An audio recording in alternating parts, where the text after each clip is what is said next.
With Kaybe's mark bashed forcibly upon the head, now seemed like a good time to investigate the work requested by the crazy man living in the glacier.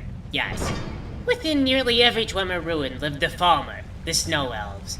They were once a proud race, but after being defeated by the Dwemer in combat, they were forced to servitude. The Dwemer fed them addictive and poisonous mushrooms, which caused them to go blind and degenerated their minds. Yes. Over the years, they became little more cognizant than the typical wolf which hunted the tundra. This was illustrated by the way that their souls could be trapped in the common soul gems. Yes. From generation to generation, they continued to pass down songs about peace, love, and understanding.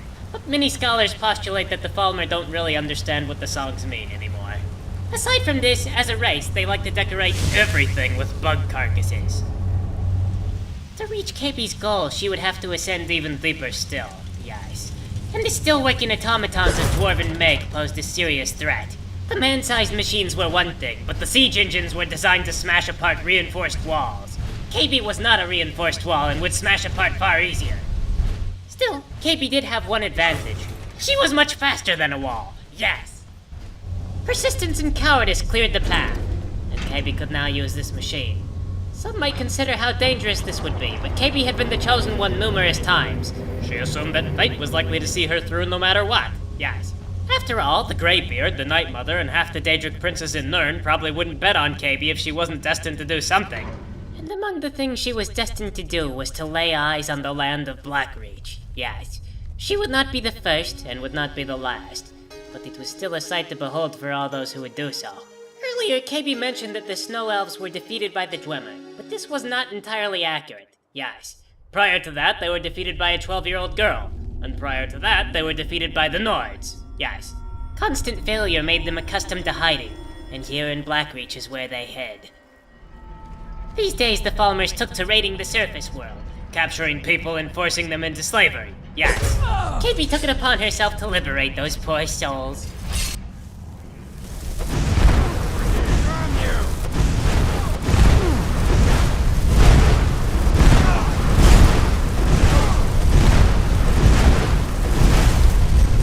Kaybe's brand new equipment and new spells appeared to be working pretty well together. Yes. Force?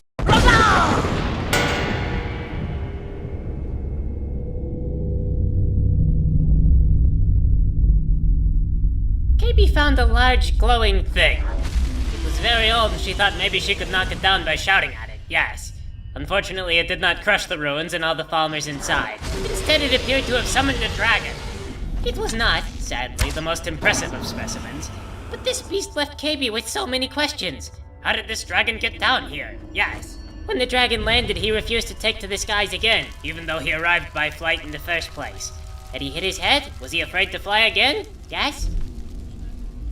As Kaybe absorbed the soul of the dragon, not many mysteries were cleared up. There was so much there to take in at once, and very little of it involved any form of communication.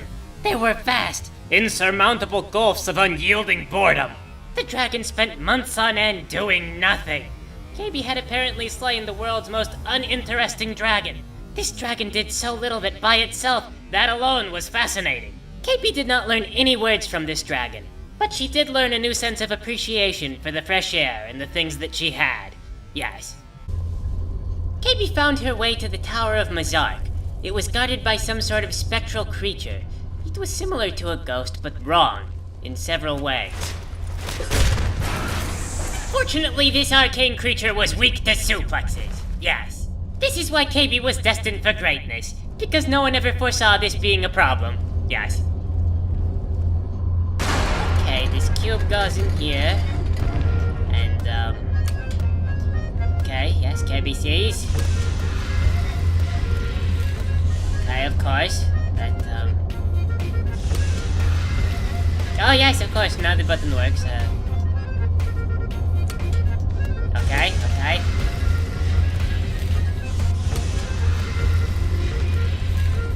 This is spun around now. Good. Kaybe has done good. Oh, why this other button?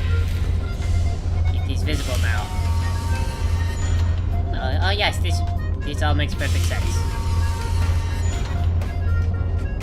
Okay, very good. Of course, now we have lights.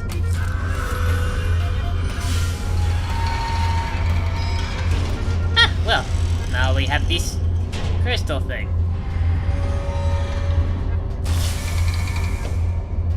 Oh, very good. Kaybe planned this all out perfectly.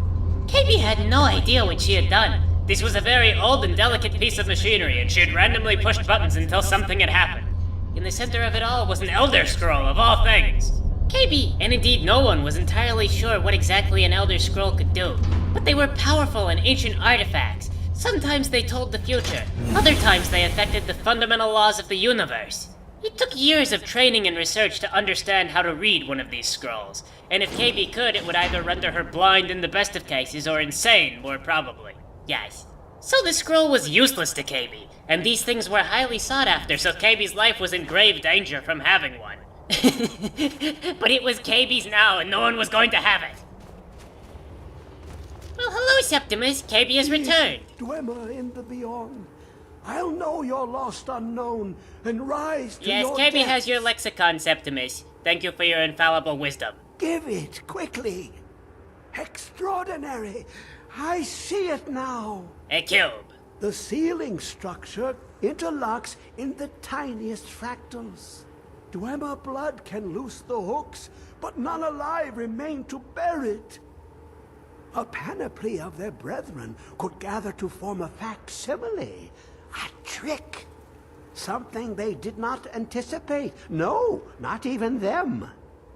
The blood of Altmer, Bosmer, Dunmer, Falmer, and Orsimer. The elves still living provide the key. Bear you hence this extractor. It will drink the fresh blood of elves. Come when its set is complete. Drink the fresh blood of... You want Kaybe to murder random people and steal their blood? Septimus, Kaybe underestimated you. Oh. Well. Septimus, there is a squidge. Come closer. Bask in my presence. Oh, Kaybe is basking perfectly fine from a distance. Who is she speaking to? I am Hermaeus Mora. I am the guardian of the unseen, a knower of the unknown. I have been watching you, mortal. Yes, you and everyone else. Most impressive. Oh, many thanks to Hermora. What does the Keeper of Secrets and the Great Void desire from Kaybe?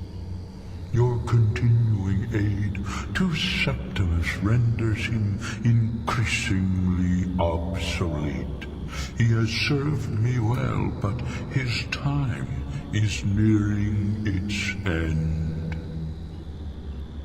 Once that infernal lockbox is opened, he will have exhausted his usefulness to me. When that time comes, you shall take his place as my emissary. What say you? Oh, Kaybe is quite flattered. You know she is the chosen one many times this month now. Indeed. Speak with me when the box has been opened, and all shall be revealed.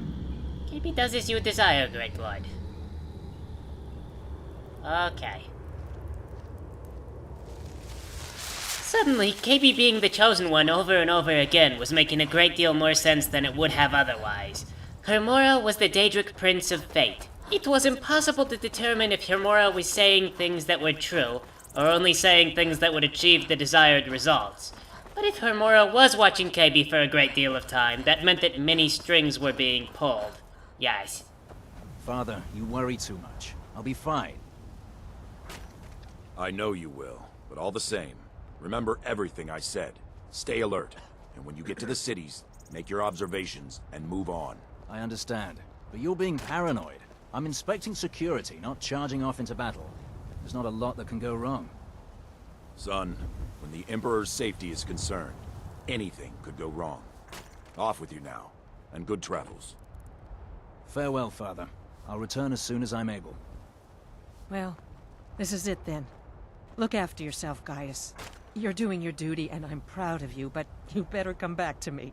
You hear? Oh, Fida.